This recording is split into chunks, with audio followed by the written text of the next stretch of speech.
خچر اور گدھے کی طرح ان کو جوتا جاتا ہے اور پھر ان سے ٹیکس بھی لیا جاتا ہے، اور ان غریب عوام کے ٹیکس کے بلبوتے پر اتنی دور سے ہمارے لیے ہم کو انصاف دلانے، ہم کو عزت دلانے، ہمارے چھینے ہوئے حقوق ہم کو دلانے، تو عوام خود اسلام قبول کرتے تھے، عوام اپنی فوج کے خلاف کام کرتے تھے، عوام اپنی فوج کا ساتھ نہیں دیتے تھے۔ اور کاش کے لیے یہ بات آپ میں سے کچھ لوگ سمجھ پڑھتے ہیں، نہ پروفیشنلز پڑھتے ہیں، نہ انجینئرز پڑھتے ہیں، نہ ڈاکٹرز پڑھتے ہیں، نہ وکیل پڑھتے ہیں۔ کیوں نہیں پڑھتے آپ؟ یہ سب باتیں جو میں کہہ رہا ہوں، یہ ہزاروں صفحات کا مطالعہ کرنے کی وجہ سے کہہ رہا ہوں۔ کیا آپ نے جنگ عظیم اول کی تاریخ پڑھی ہے؟ کیا آپ نے جنگ عظیم دوم کی تاریخ پڑھی ہے؟ کیا آپ نے پڑھا ہے کہ برطانیہ جو اتنی بڑی طاقتور حکومت تھا وہ اتنا سکڑ کیسے گیا؟ کیا آپ نے پڑھا ہے کہ خلافت عثمانیہ کیوں ٹوٹی، کیوں گری اور کیوں ختم ہوئی؟ کیا آپ نے پڑھا ہے کہ اسپین میں مسلمانوں کو شکست کیوں ہوئی؟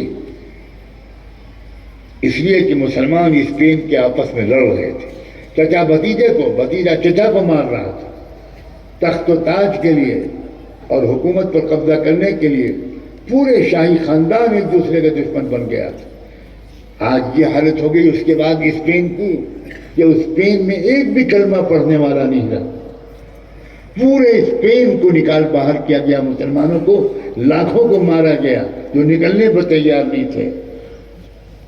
وہ مسجد قرطبہ، وہ مسجد غرناطہ جو دنیا کی شاندار ترین مسجدوں میں تھی، ان مسجدوں میں چرچ بنا دیے گئے، گرجا گھر بنا دیے گئے اور نماز پر پابندی لگا دی گئی۔ ایک شخص ایک سجدہ نہیں کر سکتا۔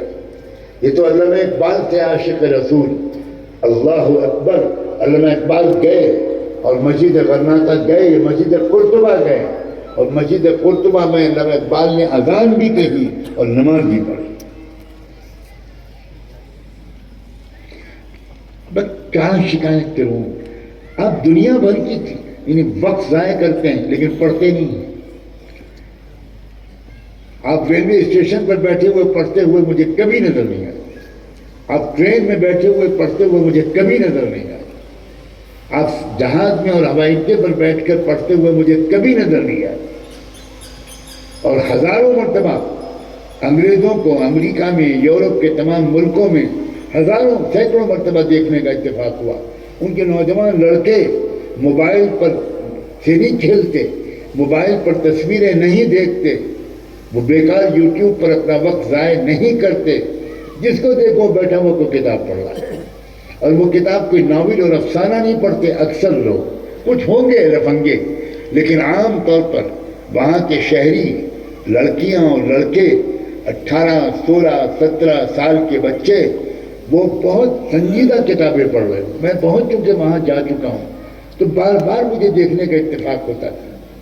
کوئی پڑھ رہا ہے نیوکلیئر سائنس، کوئی پڑھ رہا ہے جاپان پر نیوکلیئر حملہ امریکہ نے کیوں کیا تھا، کیا وجہ تھی کہ ایٹم بم برسا دیا جاپان پر۔ کوئی پڑھ رہا ہے کہ جاپان اس کے بعد دوبارہ اتنی مضبوط ملک بن کر کیوں ابھرا، اس پر کتابیں لکھی گئی سینکڑوں۔ جاپان پر جب امریکہ نے ایٹم بم برسایا تھا تو جاپان کھنڈر بن گیا، اور لوگ امریکہ کا خیال تھا کہ سینکڑوں سال تک جاپان اب کروٹ بھی نہیں لے پائے گا، لیکن جاپان کے بادشاہ جو مسلمان نہیں تھا، اس جاپان کے بادشاہ نے اس ایٹم بم کے گرنے کے بعد ریڈیو اسٹیشن سے ٹوٹے ہوئے تاروں کو جوڑ کر ریڈیو پر ایک تقریر کی اور اپنے عوام کو ایک پیغام دیا، جس کا ایک جملہ آپ کو میں سناتا ہوں۔ اس جاپان کے بادشاہ نے کہا تھا، آج ہم عہد کرتے ہیں کہ ناقابل برداشت چیزوں کو برداشت کریں گے اور اپنی قوم کو دنیا کی اقتصادی اور معاشی اور تجارتی طور پر نمبر 1 کی قوم بنا کر دم لیں گے۔ ایک جملہ، اور جاپانی قوم نے ساتھ دیا، اور اس طرح ساتھ دیا۔ سنیے، اور مسلمانوں اور ٹوپی کرتے اور پاجامہ پہن کر اپنے آپ کو سب سے بڑا جنت کا ٹھیکیدار سمجھنے والوں، کان کھول کے سنو۔ جاپانی قوم نے کیا کس طرح جواب دیا؟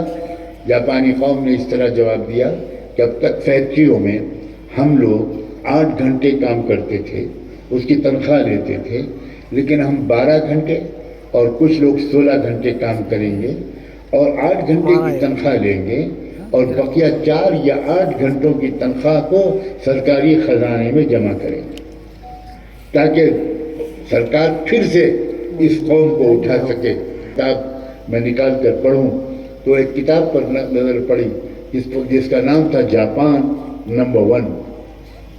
اس کتاب کو کھولا میں نے تو دنیا کے ماہرین معاشیات نے بہت تفصیل سے بیان کیا تھا کہ جاپان تجارت اور کاروبار کے لحاظ سے، معاشی اور اقتصادی لحاظ سے دنیا کی نمبر 1 کی طاقت بن گیا۔ کیسے بنا؟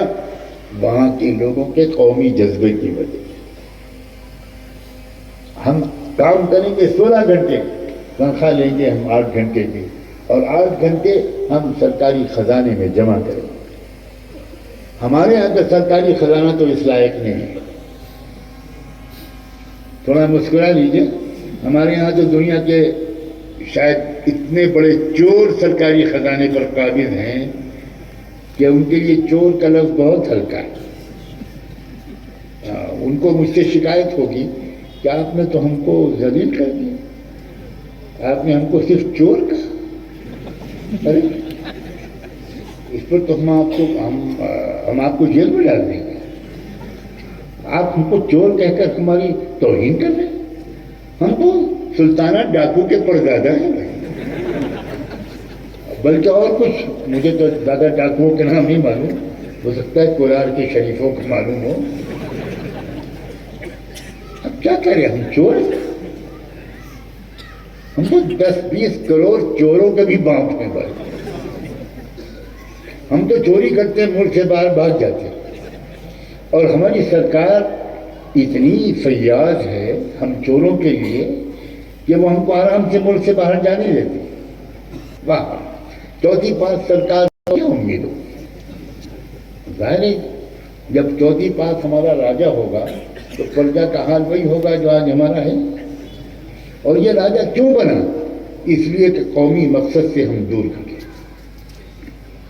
بالکل، میں گھوم پھر کر ایک ہی بات کہنا چاہتا ہوں، قرآن نے ہم کو قومی مقصد جگہ جگہ بتایا۔ کنتم خیر امۃ اخرجت للناس، اخرجت للمسلمین نہیں، پورے انسانی سماج کو تم بھلائیاں سکھاؤ، تأمرون بالمعروف، برائیوں سے ان کو بچاؤ، روکو، ان کو سمجھاؤ، آپس میں بات چیت کرو۔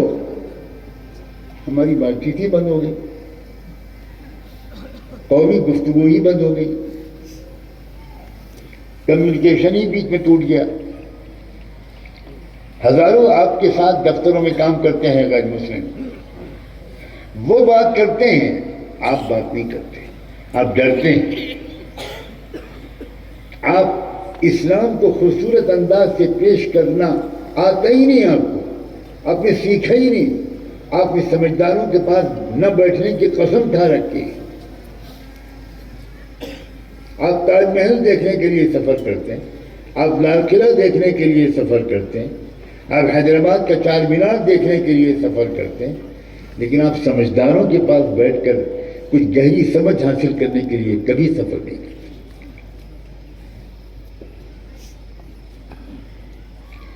میرے عزیز بھائیوں، اپنے قومی مقصد کو سمجھو۔ شکوے شکایت کرنے، بد دعائیں کرنے سے کام نہیں چلے گا۔ یہ راستہ نہیں ہے جو ہم کو سکھایا گیا، یہ منزل تک پہنچانے والا راستہ نہیں ہے۔ ہمارا قومی مقصد انصاف کے نظام کو قائم کرنا ہے۔ اب اسے سیکھنا پڑے گا کہ ہم انصاف کے نظام کو کیسے قائم کریں۔ کیا یہی ہماری انتہا ہے؟ یہیں پر آ کر ہم کو رک جانا ہے کہ بھئی ایک صوبے میں، ہمارے صوبے میں فلاں پارٹی کی حکومت تھی، اس کی جگہ پر ہم دوسری پارٹی کی حکومت لانے میں کامیاب ہو گئے، ہو گیا انصاف قائم؟ بس یہی انتہا ہے، بس ختم۔ ارے بابا، یہ کام تو اس لیے بتائے جاتے ہیں تاکہ انصاف کے نظام کو قائم کرنے کی کوشش کے لیے ہم کو کچھ موقع مل جائے۔ اصل کام ہمارا یہ نہیں ہے کہ اس پارٹی کو ہٹا کر اس پارٹی کو لے آؤ، اس لیے کہ وہ پارٹی پورے انصاف کے نظام کو قائم کرے گی، اس کی امید کرنے والے کو فوری طور پر دماغ کو مضبوط کرنے والا حکیم کا معجون کھانا چاہیے۔ مقوی دماغ معجون مقوی دماغ کھانا چاہیے، اور کسی اچھے حکیم کو فوراً دکھانا چاہیے۔ اگر کوئی یہ سمجھتا ہے کہ فلاں والی پارٹی چلی جائے گی، دوسری پارٹی آ جائے گی تو خلافت راشدہ قائم ہو جائے ہے۔ مسلمان اتنے بولے کہ ہمارے یہ نیتا جب آتے ہیں جلسوں میں تو وہ جانتے ہیں مسلمانوں کے جلسوں میں وہ ٹوپی لگا کر آتے ہیں، اور ہم سے آپ سے کوئی ٹوپی مانگ لیتے ہیں، ان کے پاس تو ہوتی نہیں، اور ہم حاتم طائی کی قبر میں لات مارتے ہوئے سخاوت دکھاتے ہوئے وہ ٹوپی ان کو صدقہ کر دیتے یا ہدیہ کر دیتے۔ اب ان کو ٹوپی پہنے ہوئے دیکھ کر ہم مسلمان ایک دم مرید ہونے لگتے ہیں۔ اور بعض ذرا زیادہ شاطر جو نیتا ہوتے ہیں وہ ہرا یا لال رومال پہن کے آتے ہیں، اور وہ دیکھ کر تو آپ کا دل چاہتا ہے کہ آپ رونے لگے اور آپ کہیں حضور والا آپ تو اس وقت ہمارے شیخ بننے کے لائق ہیں، سلسلے عالیہ کیجریوالیہ میں ہم کو بیعت فرما دیجیے۔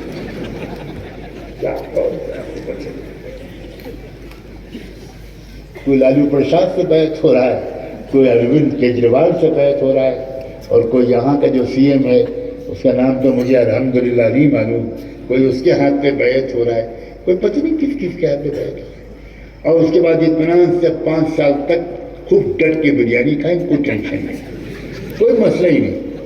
5 سال تک ہمیں کچھ نہیں کرنا، جب الیکشن آئے گا تو پھر انشاءاللہ پھر کچھ کام کریں گے۔ کیا تماشا ہے؟ رسول اللہ صلی اللہ علیہ وسلم کو اپنا رہبر بناتے ہیں۔ کیا حضور کی محنتوں کی انتہا یہ تھی کہ ابو جہل ہٹ جائے اور ابو طالب حکومت میں آ جائے؟ اس سے اچھی مثال نہیں ہو سکتی۔ نہیں، مگر یہ مثال بھی میں نے زیادہ دے دی۔ آج کل کے حکمراں